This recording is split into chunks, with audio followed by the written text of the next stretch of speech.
तो याद रखना कि बड़ी शहादतों के बाद ये वोट देने का अधिकार आपको मिला है। शहीद आजम भगत सिंह की कुर्बानी से, शहीद सुखदेव की कुर्बानी से, शहीद राजगुरु की कुर्बानी से, शहीद अशफाकुल्लाह की कुर्बानी से, उनके बलिदान से जब ये देश आजाद हुआ तब ये वोट देने का अधिकार आपको मिला। और जब ये देश आजाद हुआ, मौलाना अबुल कलाम आजाद ने, राष्ट्रपिता महात्मा गांधी ने, बाबा साहब डॉक्टर भीमराव अम्बेडकर जी ने ये सोचा कि ये देश चलेगा कैसे, तो उसके लिए एक संविधान बनाया। बीजेपी से मेरी लड़ाई क्या है? बीजेपी से एक ही बात की लड़ाई है।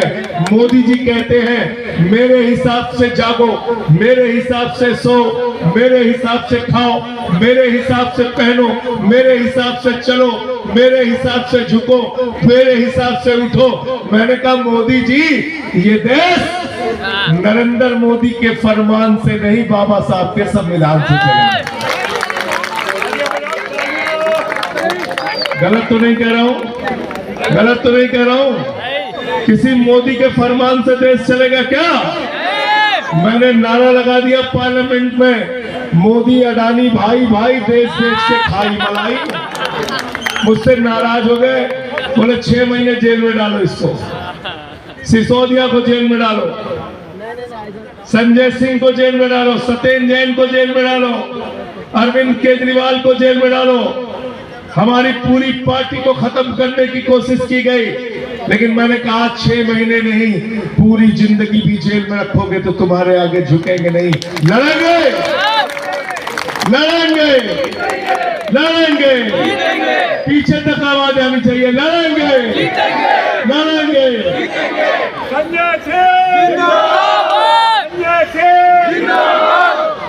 ये सोमनाथ भारती है, इनका सोमनाथ भारती है, इनका पार्टी में हम लोग कई बार मजाक उड़ाते हैं।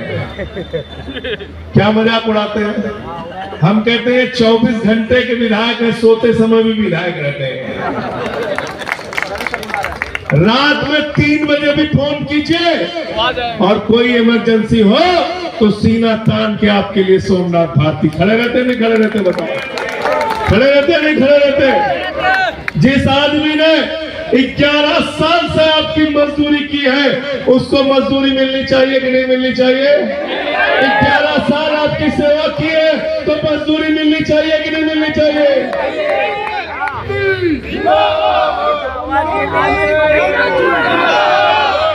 ये आदमी है जो आपके बच्चों की पढ़ाई के लिए काम कर रहे हैं, दवाई के लिए काम कर रहे हैं, मोहल्ला क्लिनिक के लिए काम कर रहे हैं, इलाज के लिए काम कर रहे हैं, अस्पताल के लिए काम कर रहे हैं, पार्क के लिए काम कर रहे हैं, सड़कों के लिए काम कर रहे हैं। और भाजपाई जब आते हैं तो एक के बाद एक गाली, एक के बाद एक गाली। संजय सिंह को गाली दो, केजरीवाल को गाली दो, सोमनाथ भारती को गाली दो, आतिशी को गाली दो। तो मैंने मोदी जी के लिए एक पुरानी फिल्म का डायलॉग बना दिया है कि मोदी ने गालीबाजों की फौज बना रखी है, गालीबाजों की फौज बना रखी है। खाली गाली देना आता है ना इन लोगों को, सिर्फ झगड़ा कराना आता है। हिंदू का मुसलमान से झगड़ा कराओ, हिंदू का सिख से झगड़ा कराओ, हिंदू का ईसाई से झगड़ा कराओ, फिर हिंदू का हिंदू से झगड़ा कराओ, जाट का गैर जाट से झगड़ा कराओ, मराठा का गैर मराठा से झगड़ा कराओ, किसान का पुलिस के जवान से झगड़ा कराओ, पुलिस के जवान का पहलवान से झगड़ा कराओ। तो मैंने मोदी जी से कहा अपनी पार्टी का नाम बदल लो, इसका नाम बदल के भारतीय झगड़ा पार्टी का। गलत तो नहीं कह रहा हूँ? मोदी जी को 2 काम आता है उनकी पार्टी को, झगड़ा कराना और झूठ बोलना। बड़का झूठा, बड़का झूठा। इतने कॉन्फिडेंस से मोदी जी झूठ बोलते हैं, अपने कॉन्फिडेंस से आप लोग सच भी नहीं बोल सकते। इतने कॉन्फिडेंस से झूठ बोलते हैं, इतने कॉन्फिडेंस से झूठ बोलते। क्या बोला उन्होंने? बोले नौजवानों वोट दे दो, 2 करोड़ नौकरी हर साल देंगे। 22 करोड़ नौकरी मिल गई क्या? नहीं मिली। किसको नौकरी मिली? अमित शाह का लड़का जो मोदी का भतीजा है वो बीसीसीआई का चेयरमैन बन के घूम रहा है, जिसको बल्ला पकड़ना नहीं आता, और हमारे आपके घर के लड़के दर दर की ठोकरें खा रहे हैं, लाठियां खा रहे हैं। खा रहे नहीं खा रहे? बोले इतना काला धन लाएंगे, इतना काला धन लाएंगे, हर आदमी के खाते में कितना जमा हो जाएगा? 5 पैसे भी नहीं आए। जो घर में बचाया था माताओं बहनों ने अपने पति से छिपा के 1000-500 की नोट रखी थी, बेटी की शादी में पैसा काम आएगा, मोदी जी ने कहा माताओं बहनों यही तो काला धन है, लाइन में लग के इसको जमा कर दो। नोटबंदी करके वो भी जमा करा दिया। कराया नहीं कराया? कराया ना? कराया। कोई काम की बात नहीं करते।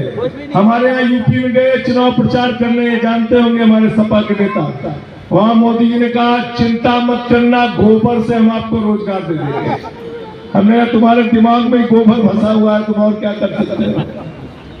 फिर कहने लगे गांव गांव में कब्रिस्तान है तो शमशान होना चाहिए कि नहीं होना चाहिए? मैंने कहा नरेंद्र मोदी जी, दिल्ली के लोगों को शमशान नहीं चाहिए, अपने बच्चों के लिए अच्छे स्कूल चाहिए, अस्पताल चाहिए, मोहल्ला क्लिनिक चाहिए। अच्छा एक बात ईमानदारी से बताना, मेरा चेहरा देख के नहीं, सोमनाथ भारती का चेहरा देख के नहीं, एक बात ईमानदारी से बताना, दिल्ली में सरकार किसकी बन रही भाई? आम आदमी। आवाज नहीं आई, जोर से बोलिए, दोनों हाथ उठा के बताइए, दोनों हाथ उठना चाहिए। मुख्यमंत्री कौन बन रहा है? मुख्यमंत्री कौन बन रहा है? मुख्यमंत्री कौन बन रहा है? केजरीवाल।